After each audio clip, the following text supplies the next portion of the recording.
Olá, galera. Espero que vocês estejam bem. Depois de um tempo, estamos retomando aqui aquela série de vídeos sobre as bases da logoterapia. Recordando, né? Primeiro pilar, ou primeira base, seria ali a sede ou vontade de sentido. A depender da tradução aí dos livros do Frankl que você tem, você vai encontrar dessa forma, né? Ou encontrará dessa maneira. Sede ou vontade de sentido. Ou seja, ali, recordando, Frankl, na sua ontologia, na sua forma de ver o ser humano, a ontologia humana, a antropologia humana, ele diz que o ser humano tem uma base biológica, uma base psíquica e uma base noética.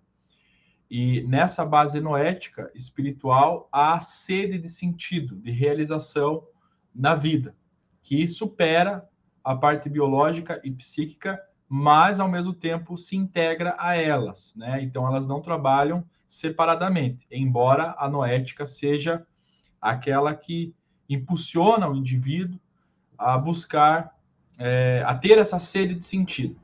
Depois, nós trabalhamos a liberdade de sentido, ou seja, justamente a ideia de que a base biológica, os instintos, enfim, as pulsões do corpo, somada à base psíquica, né, responsável ali pelas emoções, pelo humor, enfim, por todas as outras situações da vida do cidadão, não o travam de ter uma liberdade. Então, embora existam imposições biológicas e do estado psíquico, como no caso de uma depressão ou de uma, enfim, de um estado de ansiedade, alguma coisa assim, essas determinações não são suficientes para tirar a liberdade de buscar um sentido, essa liberdade de querer o sentido, por causa da dimensão noética.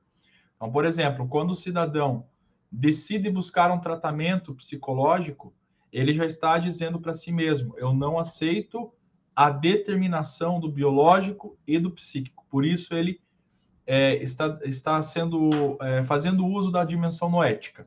Pois bem, hoje nós vamos falar da busca do sentido, ou seja, como ocorre essa busca do sentido, tá? Para não ficar muito abstrato, muito, enfim, muito redundante. Para Viktor Frankl, existem três maneiras do indivíduo buscar esse sentido. Assim, três maneiras gerais. É lógico que existem daí os subitens que são trabalhados nas suas dezenas de livros lançados, né? Bom, a primeira, podemos dizer assim, diz respeito à busca por valores criativos, vamos chamar desta forma. Então, a realização através da criatividade, que envolve trabalho, arte, enfim, em uma invenção que o indivíduo possa trazer, ou a criação de uma ideia, né, a contribuição com uma ideia, com uma teoria, com, enfim, com uma obra literária, com uma crítica bem elaborada sobre uma situação. Então, desde o trabalhador comum, aquele que trabalha, vamos dizer assim, trabalhador comum, né? Na verdade, todos são trabalhadores dignos, mas a gente pegando assim, por exemplo, um cobrador de ônibus, um motorista de aplicativo, enfim, um zelador, uma zeladora, uma diarista, tá? Que exerce bem o seu trabalho, está se realizando naquela função, entende que aquela função é importante, de modo que está contribuindo com outras pessoas, está melhorando o ambiente em que vive, essa pessoa está encontrando um sentido ali. Então, ela está realizando criativamente a sua função. Então, ela pode buscar o sentido da vida no seu trabalho. O seu trabalho pode ser uma forma. E aí, lógico, isso pode ter variações. Não basta você gostar do que faz, mas fazer aonde você deseja fazê-lo. Então, por exemplo, às vezes você não está realizado numa empresa, num espaço, e você entende que haveria mais sentido para você se você estivesse num outro ambiente de trabalho, mesmo que realizando a mesma atividade. Outra forma de realizar esse sentido, de buscar esse sentido dentro do valor criativo, é o artista, né? O artista que fica tempo sem criar, certamente ele entra em parafuso, né? A minha esposa é formada em artes, ela é, portanto, uma educadora, mas também eu vejo nela muito dessa ideia do artista se realizar na busca do sentido enquanto valor criativo, porque ela é escritora e ela também ilustra, e quando ela fica tempo sem fazer isso, eu percebo que ela fica meio mal, fica estressada, fica triste, fica chateada, briga comigo, acaba sobrando para mim, né? O que é pior, no meu caso, certo? Então, quando ela tem um tempo e ela senta aqui nessa mesa aqui atrás e começa a escrever, ou começa a ilustrar, começa a colocar em prática aquilo que já tem, muitas vezes, enquanto ideia, enquanto propósito, ela se sente realizada. Então, ela tem dias melhores, ela tem fases da vida dela muito mais realizadas. Então, isso é uma outra forma do valor criativo impulsionar a busca do sentido. Então, todos nós temos dons, todos nós temos aptidões e todos nós temos algum trabalho. A não ser que o cara não gosta de trabalhar mesmo, aí não tem que fazer. Mas aí ele vai ter que encontrar alguma forma de realizar o seu sentido. Aí pode ser uma outra neurose que ele também tem que trabalhar, né? Ou vagabundagem somente. Mas todo trabalhador, independente da profissão, tá? Busca o sentido através do valor criativo. O artista busca o sentido através do valor criativo. Um cientista também busca o sentido, às vezes, através da criação.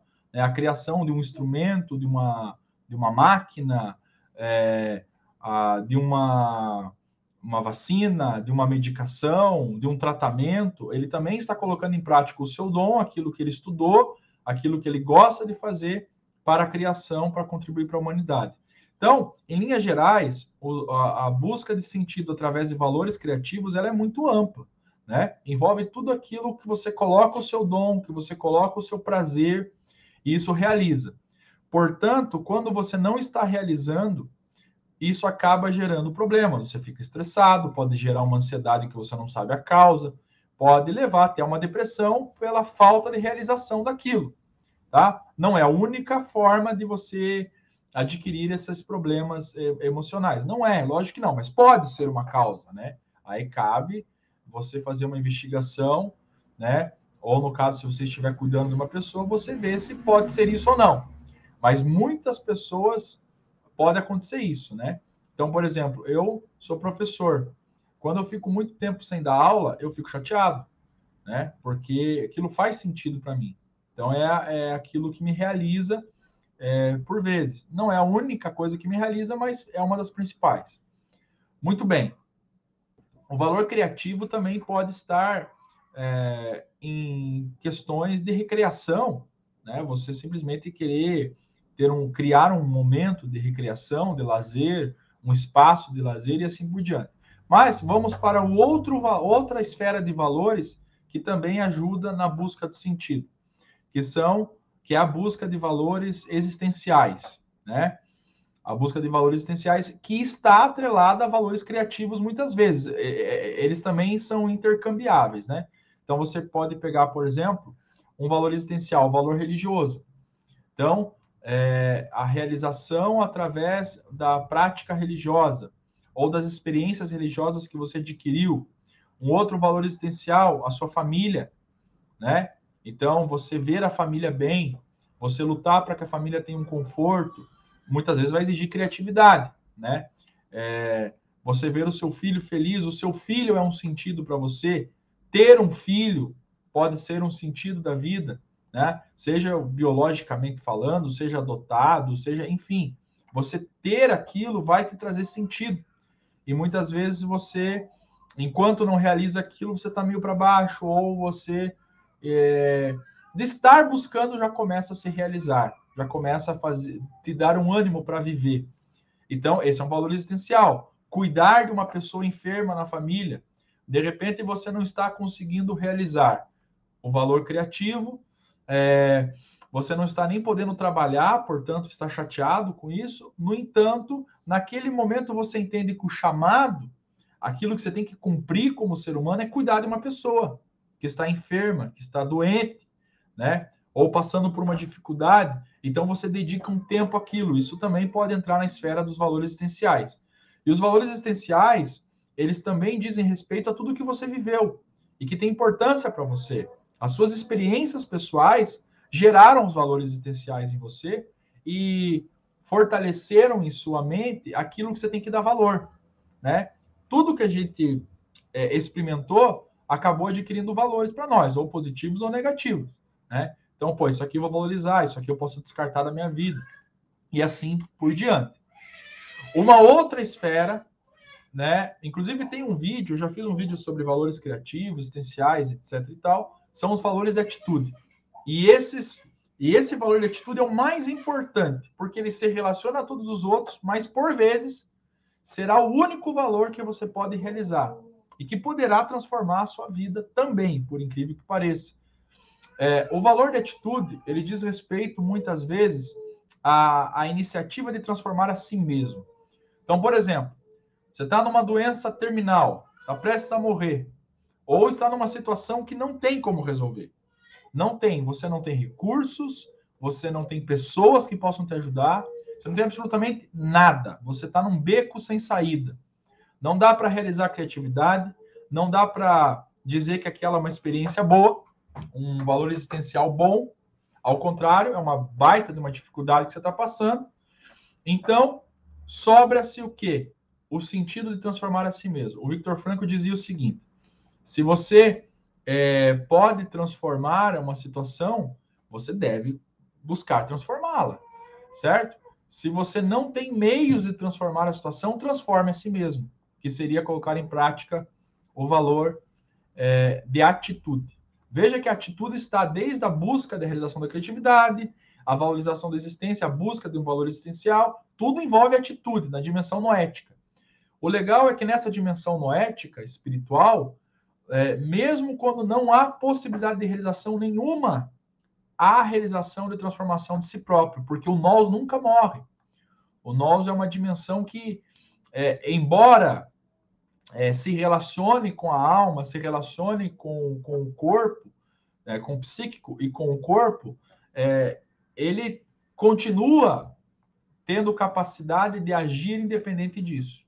Tá? Isso didaticamente, se fôssemos dividir o ser humano, embora o ser humano, para Frankl, é um indivíduo. A própria palavra já diz, indivíduo, indivisível, não dá para dividir as esferas. Bom, pois bem, o que eu quero dizer é que se o biológico está doente, está morrendo, se o psíquico está doente, não tem como resolver uma situação, o noético pode agir sobre elas, sobre o próprio ser.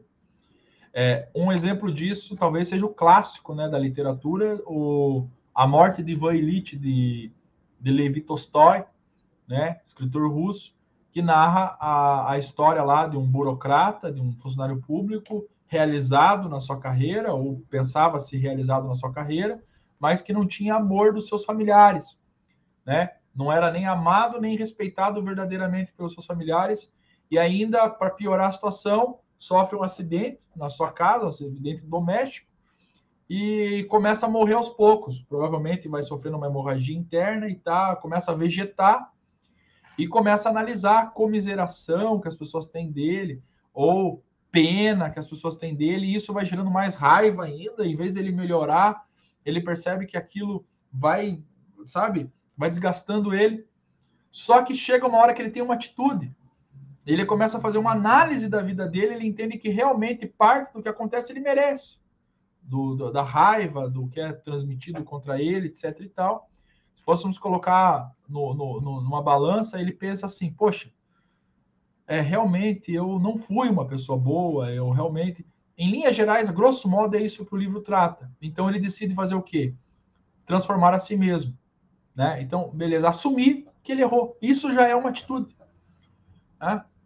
Assumir que errou, assumir a culpa, pedir perdão, né, para uma pessoa, quebrar o orgulho, é um valor de atitude muito difícil. Às vezes, a única coisa que vai sobrar é a quebra de orgulho no final da vida. Mas é melhor ter essa realização, essa atitude de humildade, inclusive, do que morrer sem realizar, sem ter um valor existencial e ainda sem transformar a si mesmo, né? O ladrão da cruz é um exemplo disso, né? Ele estava pregado, ia morrer, tal como Cristo e o outro ladrão, mas ele decide tomar uma atitude final. né? Reconhecer que o Deus encarnado estava morrendo ao seu lado e que não merecia estar morrendo ali. O reconhecer que uma outra pessoa estava morrendo de forma inocente foi algo que para ele talvez fosse muito difícil de pensar. E ele que praticou muitas injustiças, pratica uma fala de justiça, uma atitude de justiça, ainda que numa situação de total desvantagem perante outras pessoas, né? O que Jesus diz para ele? Ainda hoje estarás comigo no paraíso. Isso significa que, tanto perante as pessoas, mas também, sobretudo, mesmo que as pessoas não possam ver, perante Deus é possível transformar a si mesmo. E aqui eu entro dentro daquela esfera de uma reflexão para a gente pensar nisso. Tá? É possível ter uma atitude que traga alegria mesmo em circunstâncias impossíveis. Esse é um ensinamento que Frankl traz até pelo próprio caso da sobrevivência dele nos campos de concentração, e não só por ter sobrevivido, porque muitos não sobreviveram, mas viveram dignamente lá, mas sobretudo pela atitude que ele teve lá, em situações extremas. E na nossa vida também é assim, tá? Se você crê em Deus, tá? E lembrando que Frankl não escreve religiosamente, mas aqui trazendo para um campo que muito é caro, se você crê em Deus, além de transformar a si mesmo, você pode adorar a Deus numa situação complicada e você se sentir realizado espiritualmente, no sentido religioso também. E Deus traz conforto mesmo em situações difíceis. Eu já vi exemplos assim formidáveis disso e já tive na minha vida também, e familiares, pessoas próximas a mim. Então, que Deus abençoe muito a sua vida, que você fique bem. Espero que esse vídeo tenha contribuído. Se você gostou, aquele esquema que eu nem sei como falar direito, se inscreve no treco aí, dá um like, compartilha. E espero que colabore aí, de repente, para a formação de vocês, se está fazendo uma especialização em logoterapia, está estudando Frankl por conta própria, ou coisa do tipo. Bom, Deus abençoe, fiquem na paz, tudo de bom.